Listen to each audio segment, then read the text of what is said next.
প্রিয় ছাত্রছাত্রী, আজকে তোমাদের দুটি ভেক্টরের গুণ অধ্যায়ের দ্বিতীয় পার্টটি নিয়ে এসেছি। আগের দিন আমরা শিখেছিলাম ভেক্টরের স্কেলার গুণ অর্থাৎ ডট প্রোডাক্ট কিভাবে করতে হয়। আজকে আমরা প্রধানত শিখব দুটি ভেক্টরের ভেক্টর গুণ অর্থাৎ ভেক্টর প্রোডাক্ট। তো দেখো, এখানে যদি এ একটি ভেক্টর হয় এবং বি একটি ভেক্টর হয়, এদের ভেক্টর গুণকে আমরা এইভাবে লিখি এ ক্রস বি। এটির ফর্মুলা কি হয় না, এ ক্রস বি মানে হচ্ছে mod A mod B sine theta into N cap. অর্থাৎ এখানে দেখতে পাচ্ছ ক্রস গুণের মাধ্যমে আমরা একটি ভেক্টর পাবো, সেটি কি হচ্ছে mod A mod B sine theta into N cap. N ক্যাপটা কি? এন ক্যাপটা হলো একটি একক ভেক্টর যেটির দিক এ এবং বি উভয়ের সাথে লম্বভাবে থাকবে। অর্থাৎ ধরো এই বরাবর যদি এ ভেক্টর হয় এবং এই বরাবর যদি বি ভেক্টর হয়, তাহলে অবশ্যই এ ক্রস বি ভেক্টরটা হবে উভয়ের সাথে লম্ব। এ এবং বি উভয়ের সাথে লম্ব হবে এ ক্রস বি এর দিকটা, এবং এই বরাবর একক ভেক্টরটা কি হবে? N cap. ঠিক আছে, তাহলে আশা করি বোঝা গেল। এইবারে দেখো, ভেক্টর দুটি ভেক্টর যদি সমান্তরাল হয় তখন কি হবে? ভেক্টর দুটির মধ্যবর্তী কোণ কি হবে? 0। তাহলে থিটা যদি 0 ডিগ্রি হয়, অর্থাৎ ভেক্টর দুটো যদি সমান্তরাল হয়, তাহলে সেখান থেকে আমরা বলতে পারি সাইন থিটা ইকুয়াল টু কি হবে? 0। অর্থাৎ এ ক্রস বি কি হচ্ছে? 0 ভেক্টর। তাহলে দুটি ভেক্টরের ক্রস প্রোডাক্ট 0 হওয়া মানে হচ্ছে ভেক্টর দুটি পরস্পর সমান্তরাল। এরকম প্রশ্ন থাকতে পারে, বলে দেওয়া থাকবে দুটি ভেক্টর সমান্তরাল হলে একটি তাদের মধ্যে ক্রস প্রোডাক্টের মান নির্ণয় করো। তাহলে আমরা সেখান থেকে শর্ট প্রশ্নে বলে দিতে পারি যে ক্রস প্রোডাক্ট 0 বা ভেক্টর গুণ 0। এবারে দেখো, ক্রস প্রোডাক্ট আমরা কিভাবে নির্ণয় করি। তাহলে একটা জিনিস মনে রাখতে হবে যে সমান্তরালগুলো হলে 0 হবে। ঠিক আছে, আর একক ভেক্টরের ক্রস প্রোডাক্ট যেমন আই ক্রস জে করলে এটা হয়ে যায় কে ভেক্টর। ঠিক আছে, একক ভেক্টরগুলো মানে এটাকে এইভাবে আমরা সাজিয়ে নিতে পারি আই আই জে কে। তাহলে এটাকে আমরা ক্লক ওয়াইজ ঘোরাবো, অর্থাৎ ঘড়ির কাঁটার দিকে ঘোরাবো। তাহলে এইভাবে যদি ঘোরাই, তাহলে ক্রস প্রোডাক্ট এটা আই ক্রস জে, অর্থাৎ আই ক্রস জে করলে হয়ে যাবে এটা কে হয়ে যাবে, অর্থাৎ এইটি হয়ে যাবে ক্লক ওয়াইজ, এটি হয়ে যাবে ঘড়ির কাঁটার দিকে চলে যাচ্ছে কে। একই রকম ভাবে যদি আমি জে ক্রস কে করি, তখন হয়ে যাবে কি না, হয়ে যাবে হচ্ছে আই। বুঝে গেল? তাহলে এইভাবে আমরা ক্লক ওয়াইজ এটাকে আমরা আই জে কে পেয়ে যেতে পারি। কিন্তু যদি আমরা এইভাবে নিই কে ক্রস জে, যদি আমরা কে ক্রস জে করতাম তখন কি হতো? দিকটা ঘুরে যাচ্ছে, তখন এটা হয়ে যেত মাইনাস অফ আই হয়ে যেত। আশা করি সবাই বুঝতে পেরেছো। তাহলে যদি এটার দিকটা ঘুরে যায়, এইভাবে অ্যান্টি ক্লকওয়াইজ হয়ে যায়, তখন নেগেটিভ চিহ্ন চলে আসবে। আর দেখো, এমনি আমরা ক্রস প্রোডাক্ট কিভাবে নির্ণয় করতে পারি। ধরো এ একটি ভেক্টর, এখানে ধরে নিলাম 2i প্লাস 3j, ঠিক আছে, প্লাস 4k। আর বি ভেক্টরটি হলো 3i minus 2j plus 5k। এখন আমাদের নির্ণয় করতে হবে এ ক্রস বি ভেক্টরটি। এটি কিভাবে আমরা নির্ণয় করব না, এ ক্রস বি এর একটি ফর্মুলা আছে, সেটি অবশ্যই তোমরা জেনে রাখবে। আই জে কে একটি ডিটারমিন্যান্ট দিতে হয়, আই জে কে লিখবো, তারপরে এ ভেক্টরের সহগগুলো লিখবো 2, 3, 4, এবং তারপরে বি ভেক্টরের সহগগুলো লিখবো 3, -2, 5। এবার এটিকে আমরা ডিটারমিন্যান্টে ভেঙে দেবো। ডিটারমিন্যান্ট কিভাবে ভাঙতে হয় সবাই জানো। তাহলে আই ক্যাপ ইন্টু কি হবে? 3 5 15, মাইনাস মাইনাসে প্লাস 8, তাহলে 15 প্লাস 8, মাইনাস জে ক্যাপ, অর্থাৎ রো বরাবর ভাঙছি, প্রথম রো বরাবর ভাঙা হচ্ছে। তাহলে জে ইন্টু কি হবে? এটি হবে এটা বাদ, তাহলে হচ্ছে কত? 5 2 10 মাইনাস 12 প্লাস কে ইন্টু এটি বাদ গেল, তাহলে এখানে হবে -4 -9। তাহলে এখান থেকে আমরা পেয়ে যাচ্ছি, দেখো কত পেলাম? 23i plus 2j minus 13k। তাহলে এটি হলো এ ক্রস বি ভেক্টর। এবারে আমরা mod of A cross B দিলে আমরা কি বোঝাতে চাইছি, তখন মানটা বার করতে হবে। ঠিক আছে, এবারে দেখো একটি সামান্তরিকের ক্ষেত্রফল কিভাবে নির্ণয় করব, সেটি আমরা এ ক্রস বি অর্থাৎ দুটি ভেক্টরের ভেক্টর গুণ দিয়ে আমরা নির্ণয় করতে পারি। ধরো এ সি ডি একটি সামান্তরিক আছে, ABCD একটি সামান্তরিক আছে, তার পাশাপাশি দুটি বাহু বরাবর অর্থাৎ AB বরাবর যদি A ভেক্টর হয় এবং AD বরাবর যদি B ভেক্টর হয়, তাহলে এই সামান্তরিকের ক্ষেত্রফল কি হবে না ABCD সামান্তরিকের ক্ষেত্রফল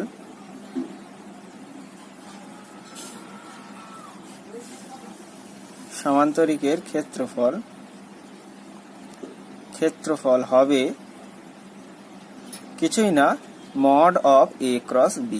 অর্থাৎ একটি সামান্তরিকের দুটি সন্নিহিত বাহু বরাবর যদি দুটি ভেক্টর নির্দেশ করে, তাহলে অবশ্যই ভেক্টর দুটির ক্রস গুণের মড করলেই আমরা সামান্তরিকের ক্ষেত্রফল পেয়ে যাব।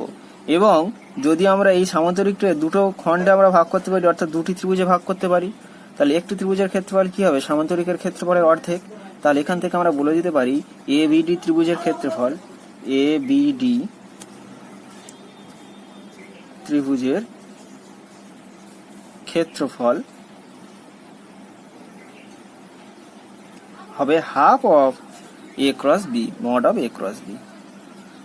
আর মড কেন দেওয়া হচ্ছে, কারণ এটির মান, আর মড হলেই এটাই হচ্ছে তার মানটি নির্ণয় করতে হলে আমাদের সবসময় মড ব্যবহার করতে হয়। তাহলে আশা করি সবাই বুঝতে পেরেছো। এবারে আমরা তোমাদের এসএনদে বইয়ের প্রশ্নে আসতে পারি। দেখো তোমাদের অতি সংক্ষিপ্ত প্রশ্নে তোমাদের দেখো কোশ্চেন নাম্বার 15 অর্থাৎ 15 দাগের অতি সংক্ষিপ্ত অর্থাৎ মডেল 2 এর 15 দাগের অঙ্কটি দেখো। এখানে বলা আছে 15-1। তাহলে A ভেক্টর দেওয়া আছে, আমি আর প্রশ্নটা লিখছি না, তোমরা বইয়ে দেখে নেবে। A ভেক্টর দেওয়া আছে PI plus 8J plus 6K এবং B ভেক্টর দেওয়া আছে -3I plus 4J plus 4K। Vector দুটি পরস্পর সমান্তর হলে P ও Q এর মান নির্ণয় করো। তাহলে কি বলছে না ভেক্টর দুটি সমান্তরাল হলে P ও Q এর মান নির্ণয় করো। তাহলে এটি হলো প্রশ্ন। তাহলে দেখো এখানে কি বলা আছে প্রশ্নে, যে সমান্তরাল হলে ভেক্টর দুটি PQ এর মান নির্ণয় করো। সমান্তরাল হওয়া আমরা শিখেছি, দুটি ভেক্টর সমান্তরাল হলে তাদের ক্রস গুণ কি হয় 0। তাহলে আমরা এখানে কি করব, আমাদের শর্তটাই হবে A ক্রস B 0। তাহলে আমাদের শর্তটা হচ্ছে A ক্রস B সমান কি হবে 0। এটি শর্ত দেওয়া আছে বাই দ্য কন্ডিশন। তাহলে আমরা A ক্রস B টা আগে বার করে নেব। এটা হচ্ছে শর্তটা হচ্ছে এইটা। কেন শর্ত এটা, তার কারণ আমরা বলা আছে যে AB ভেক্টর দুটি সমান্তরাল। তাহলে এখন দেখে A ক্রস B আমরা কিভাবে বার করি। তাহলে A ক্রস B মানে determinant of I J K, A হচ্ছে P 8 6 আর B হচ্ছে -3 4 4 ইকুয়াল টু 0 ভেক্টর। তাহলে এখান থেকে আমরা পেয়ে যাব, তাহলে কি পাচ্ছি দেখো I ইন্টু কি পাচ্ছি 4 32 -16। এখানে কিউ ছিল, কিউটা কোথায়, সরি এখানে কিউ একটা ছিল, দেখতে ভুল হয়েছে, লাস্টেরটা কিউ কে হবে, সরি এটা কিউ কে হবে, হ্যাঁ এটি কিউ কে। তাহলে এখান থেকে এটি হবে কিউ, এটি কিউ কে হবে। তাহলে পিও কিউ এর মান নির্ণয় করো। তাহলে এখান থেকে আমরা I ইন্টু কত পাচ্ছি 8Q -24 মাইনাস J ইন্টু কি হবে এটি বাদ, তাহলে PQ plus 3 6 18 plus K into 4P plus 24 equal to 0 vector.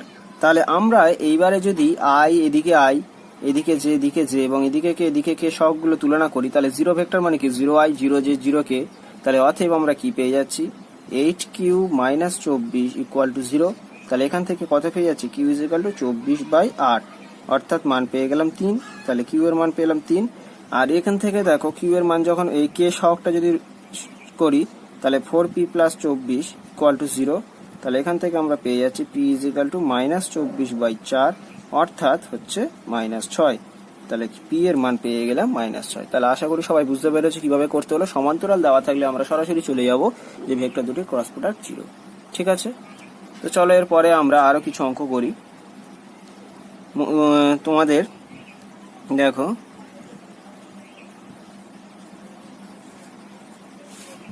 এখানে দেখো তোমাদের প্রশ্নে অতি সংক্ষিপ্ত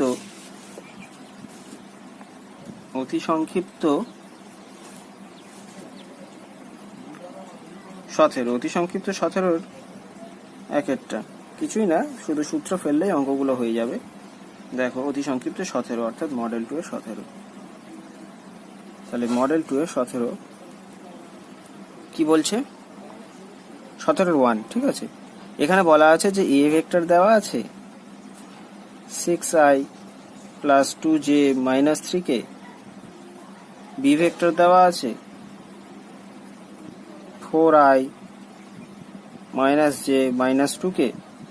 বলেছে যে এই ভেক্টর দুটি দ্বারা যে ত্রিভুজ তৈরি হয় ত্রিভুজের ক্ষেত্রফল কত। তাহলে সিম্পল ব্যাপার, আমরা যদি এই দুটো ভেক্টর দ্বারা ত্রিভুজের ক্ষেত্রফল জানি হাফ মড অফ a ক্রস b, তাহলে অতএব ত্রিভুজের ক্ষেত্রফল কি হবে,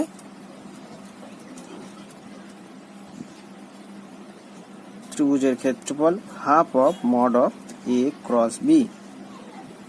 তাহলে ফর্মুলা আমরা জানি হাফ, তাহলে মড অফ এটাকে আগে করে নিতে হবে। তাহলে আগে আমরা a ক্রস b টা বার করে নিই। তাহলে a ক্রস b কি হচ্ছে, একই রকম ফর্মুলা i j k 6 2 -3 4 -1 -2। তাহলে এখান থেকে আমরা পেয়ে যাচ্ছি i into -4 -3 minus J into -12 plus 12 plus K into কি হবে -6 -8। ঠিক আছে,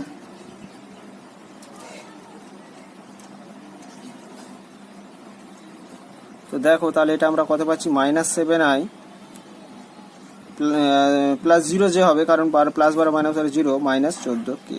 ঠিক আছে, তাহলে অতএব ত্রিভুজের ক্ষেত্রফল হাফ অফ, এবার মড অফ a ক্রস b টা বার করে নিই। মড মানে আমরা জানি যে বর্গ করতে হয় s0 স্কয়ার প্লাস -14 স্কয়ার। তাহলে 7 স্কয়ার 49 প্লাস 0 প্লাস 14 স্কয়ার 196। তাহলে 5 9 আর 4 13 245। ঠিক আছে, তাহলে এটাই হবে।